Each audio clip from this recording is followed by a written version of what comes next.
मालेगांव शहर के हद्दी में आयशा नगर पुलिस स्टेशन में कल पुलिस ने शोएब अख्तर सिराज अहमद इस आदमी को पकड़ के उसके पास से 56.9 ग्राम 56.9 ग्राम एमडी पाउडर जब्त की है, जिसकी कीमत 2,27,600 रुपये है और उसके ऊपर गुना दाखिल करके उसको अरेस्ट भी किया है। और इस वारदात के चलते हमने माजी में जो भी कार्रवाई की है उसकी भी थोड़ी मालूमात निकाली, तो हमको ऐसे ध्यान में आया कि एनडीपीएस कायदा के अंतर्गत सिटी डिवीज़न की हद्दी में 2022 साल में एक केस हुई थी। एनडीपीएस कायदा के अंतर्गत एमडी, गांजा, कुत्ता गोली ऐसे जो नशे की चीज़ें हैं उनके ऊपर कार्रवाई की जाती है। उसके तहत 2022 में एक केस दाखिल किया गया था। 2023 में 11 केसेस हमने दाखिल की थी और चालू साल में ये आज की तारीख तक 26 केसेस दाखिल किए हैं। कुल मिला के पिछले 3 साल में हमने 38 केसेस दाखिल की है। इससे ऐसा मान सकते हैं कि 2022, 23 और 24 में एनडीपीएस के केसेस में पुलिस की तरफ से बढ़ोतरी है। आगे चलकर जैसे हमने देखा कि आर्म एक्ट में हमारी कितनी केसेस हुई है उसका भी मैं ब्यौरा आपको बता दूं।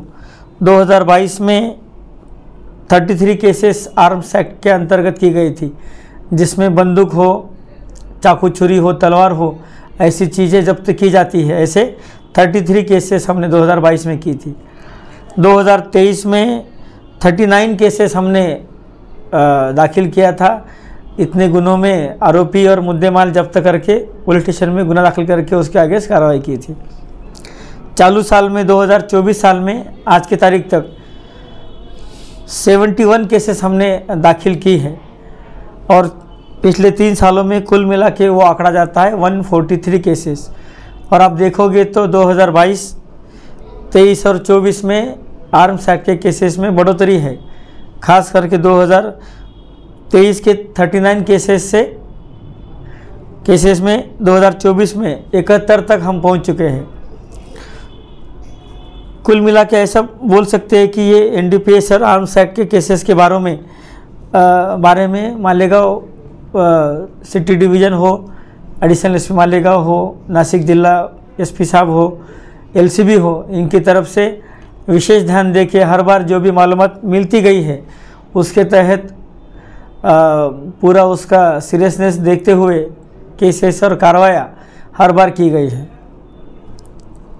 अभी जो इलेक्शन के दौरान 1 नवंबर को जफरनगर एरिया में पवारवाड़ी पुलिस स्टेशन के हद्दी में किसी एक आदमी ने जो तकरार दी थी कि मुझे किसी कार्यक्रम के बाद कोई लोगों ने ऑटो में अगवा किया और कहीं दूर ले जाके मुझसे मारा पीटी की, उसमें भी पुलिस ने पूरी तफ्तीश की तो उसमें ऐसा ध्यान आया है कि वह गुना साफ झूठा निकला है। तो उसके आगे से भी हमारी तरफ से उस आदमी के खिलाफ आगे की कार्रवाई चालू है।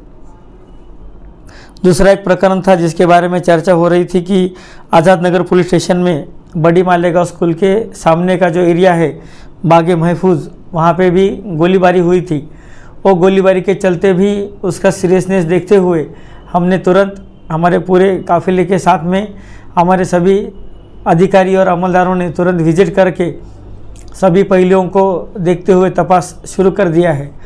और इसमें हम 2-3 एंगल पे काम कर रहे हैं, जैसे कि कोई उसका पॉलिटिकल कनेक्शन है क्या, उसमें कोई उसका व्यावसायिक जो काम करता है फेरियादी, जैसे कि कोई प्लॉट का है, कोई ज़मीन का मामला है, उसका कोई रोल है क्या, और तो और उसका कोई व्यक्तिगत वाद, किसी के साथ में झगड़ा या कोई उसमें एंगल है क्या, ये सब चीज़ों को मद्देनज़र रखते हुए हमने कुछ विशेष पथक और अमलदार उनके पीछे लगा दिए हैं। अधिकारी भी उसमें काम कर रहे हैं, हमारे तरफ से भी हर दिन उसका जायज़ा लिया जा रहा है। उसमें जो भी फुटेज मिला है सीसीटीवी का और जो मोबाइल डेटा का हमने प्राप्त किया है उसका स्टडी करना का काम चालू है। हमको पूरा भरोसा है कि जल्दी हम उसमें एक मुकम्मल पॉइंट तक आ जाएंगे। आगे मैं बताना चाहूँगा कि जैसे लोकसभा इलेक्शन हो, विधानसभा इलेक्शन हो और सभी इलेक्शन के दौरान जो भी आचार संहिता हो और उस सबके पालन के दौरान पुलिस की तरफ से हर बार हर किसी को पूरे तरीके से गांव में लॉ एंड ऑर्डर मेंटेन रहे और गांव में कोई भी दुश्वारी सामने न आए, और आ भी गई तो उसको तुरंत पुलिस की तरफ से सॉल्व किया जाए, यही प्रयत्न हमारा रहा है। उसमें हमने जो नया कानून आया है BNSS एक्ट, उसके तहत जो पावर पुलिस को दी गई है 163 एक्ट के अंतर्गत हम लोगों को प्रोहिबिटरी ऑर्डर करके कुछ चीज़ों के लिए हमने उनको मनाही की थी। उसके अंतर्गत भी हमने जो पुलिस स्टेशन से जितने भी प्रस्ताव, उनमें से कोई राजकीय कार्यकर्ता हो, कोई सामाजिक कार्यकर्ता हो या जिनका गुने का रिकॉर्ड हो, जिनके ऊपर गुने दाखिल थे, उनका रिकॉर्ड निकाल के हमने उनको इलेक्शन के टाइम के दौरान गांव में न आने के लिए ऑर्डर निकाले थे।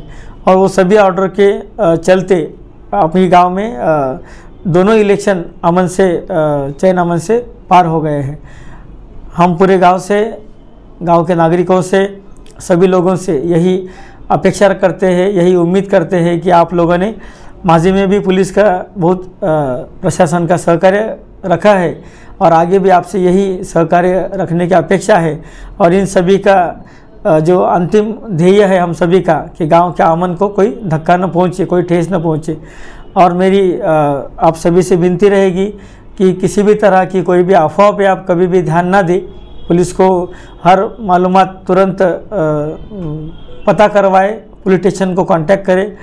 हमारी तरफ से इस गांव के चैन अमन के लिए हर पूरा कोशिश जारी रहेगा।